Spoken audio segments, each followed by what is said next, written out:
Las enseñanzas de Jesús que siguen desafiando al mundo moderno. En un mundo donde ser el más exitoso, el más seguido y el más fuerte es lo que define tu valor. Hay una voz que susurra algo completamente distinto. No te dices el mejor. Te dice ama al que te hizo daño. No te dice haz que te admiren.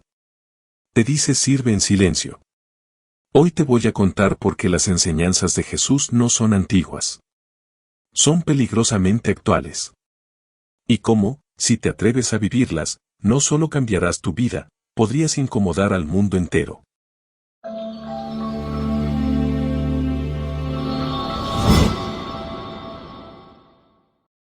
En medio del vértigo digital, de los algoritmos que premian el brillo y la presencia constante, en una época donde se venera el éxito personal y la superación individual como dogmas incuestionables, resuena la voz de un hombre que caminó por los pueblos sin ejército, sin poder institucional y sin intereses políticos.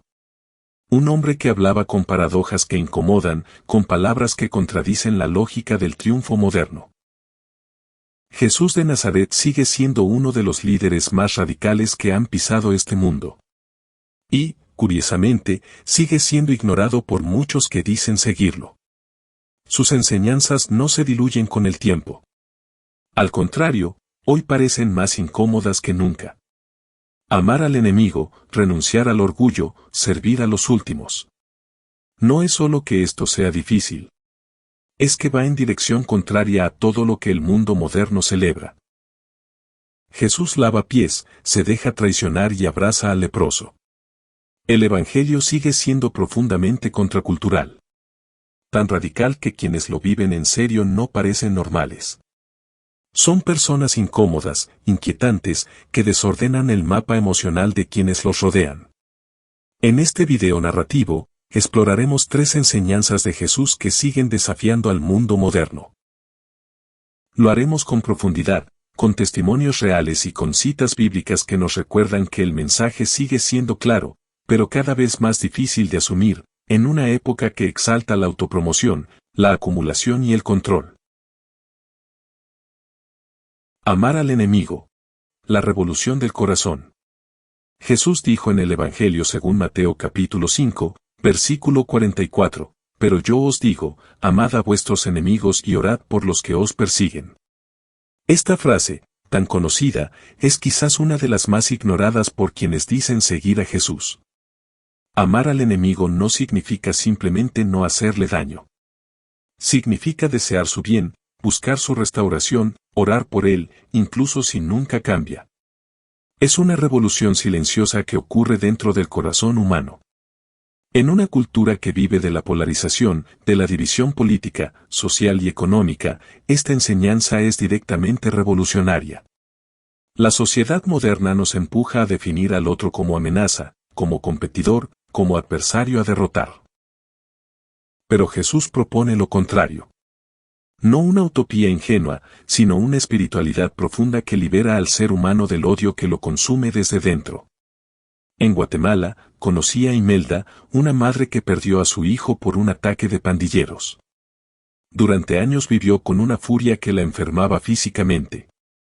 Un día, mientras oraba en silencio frente a una cruz, sintió una claridad abrumadora: el perdón no era para los asesinos de su hijo. Era para ella. Era su única posibilidad de sobrevivir espiritualmente. Comenzó a visitar cárceles, a mirar a los ojos de jóvenes que habían cometido crímenes similares, a hablarles sin rabia. Algunos se burlaban. Otros lloraban. Ella decía, no quiero justicia humana. Quiero que el odio deje de dominar vidas. Su testimonio encarna esa frase desconcertante de Jesús en el Evangelio según Lucas, capítulo 6, versículo 27, pero a vosotros que oís os digo, amad a vuestros enemigos, haced bien a los que os odian.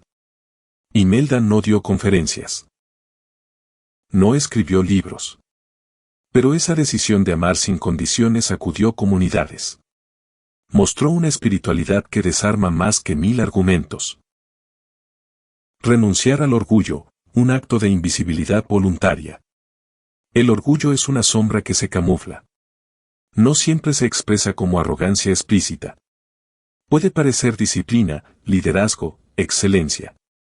Pero cuando el ego se vuelve el centro de nuestra identidad, incluso nuestras obras buenas se contaminan. Jesús lo sabía. Por eso, en el Evangelio según Lucas capítulo 14, versículo 11 dijo, porque cualquiera que se enaltece será humillado, y el que se humilla será enaltecido. Renunciar al orgullo es casi una provocación directa a las estructuras modernas de autoestima y éxito. Es elegir ser invisible cuando se podría brillar. Es decir, no a la autopromoción y sí a la fidelidad silenciosa. En el mundo actual, donde se mide el valor humano por su alcance en redes, por sus logros profesionales, por la manera en que se presenta ante otros, este llamado es profundamente desconcertante. Raúl, un diseñador exitoso en la Ciudad de México, tenía contratos con marcas internacionales. Su nombre era conocido en círculos creativos. Pero sentía una desconexión profunda entre su espiritualidad y la imagen que debía sostener. Renunció a su agencia. Se mudó a una zona rural. Enseñó arte a niños sin acceso a educación formal. Nadie lo grabó, nadie lo celebró. Un amigo le preguntó si no extrañaba el reconocimiento. Él respondió, antes mi identidad era mi trabajo, ahora es mi servicio. Antes diseñaba para premios, ahora diseño para esperanza. Esta elección encarna lo que Pablo escribió en la carta a los Filipenses capítulo 2, versículo 3, nada hagáis por contienda o por vanagloria, antes bien con humildad, estimando cada uno a los demás como superiores a él mismo. Raúl eligió la humildad. No por falsa modestia, sino por amor a una causa más grande que su marca personal. Y eso, en el contexto moderno, es revolucionario. Servir a los últimos, el Evangelio desde abajo. Una y otra vez, Jesús se acercó a los marginados, a los pobres, a los enfermos, a los despreciados. En el Evangelio según Mateo capítulo 20, versículo 28 dice, el Hijo del Hombre no vino para ser servido, sino para servir y dar su vida en rescate por muchos. El servicio no fue una estrategia de liderazgo, fue una forma de vida. Dejar el centro para ir a las periferias. Reconocer que la grandeza está en agacharse, no en elevarse. Servir a los últimos en el mundo moderno es profundamente incómodo. La sociedad crea mecanismos para evitar verlos. Las zonas marginales se alejan del centro. La pobreza se estetiza o se silencia, incluso, el servicio puede convertirse en espectáculo. Pero Jesús servía sin cámaras, tocaba al leproso sin discursos, se detenía por los invisibles sin esperar aplausos. En Colombia, un grupo de jóvenes cristianos organiza cenas nocturnas para personas en situación de calle. No hacen transmisiones en vivo. No lo anuncian en redes. Cocinan, reparten, escuchan. Uno de ellos me dijo, si Jesús no lo publicaba, ¿por qué yo debería?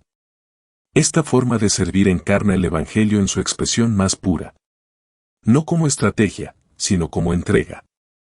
Isaías capítulo 58, versículo 7 dice, no es el ayuno que escogí, desatar las ligaduras de impiedad, soltar las cargas de opresión, dejar libres a los quebrantados y romper todo yugo.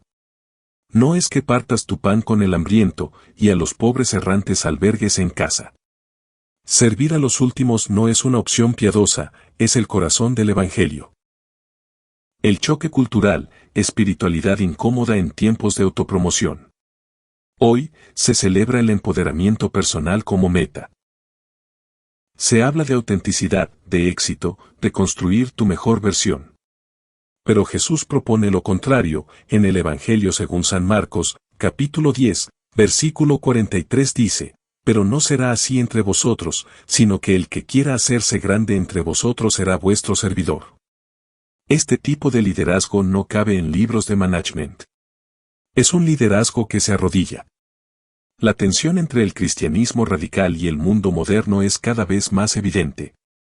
Influencers cristianos que priorizan la estética sobre el contenido, empresarios que usan el Evangelio como marca, políticos que manipulan la fe como estrategia.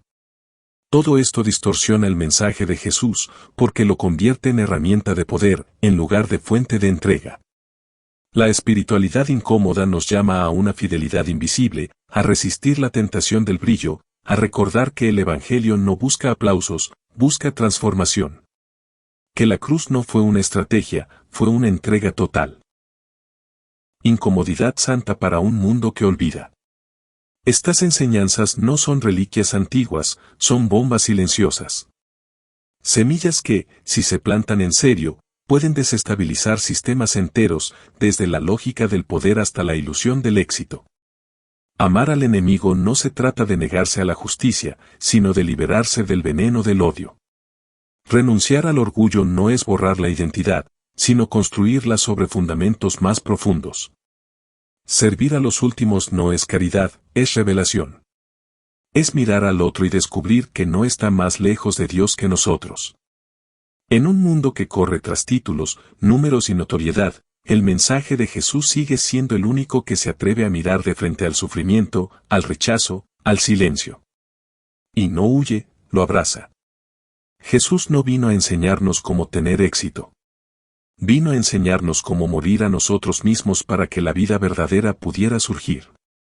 En el Evangelio según San Juan, capítulo 12, versículo 24 dice: de cierto os digo, que, si el grano de trigo no cae en tierra y muere, queda solo, pero si muere, lleva mucho fruto. Es ese acto de morir lo que el mundo moderno rechaza. Pero es también lo que da vida eterna. Muchos aún creen que seguir a Jesús es simplemente tener buenos valores. Pero su invitación es más profunda. Es entregarse a una forma de vida que incomoda, que duele, que purifica. No para parecer santos, sino para ser verdaderos.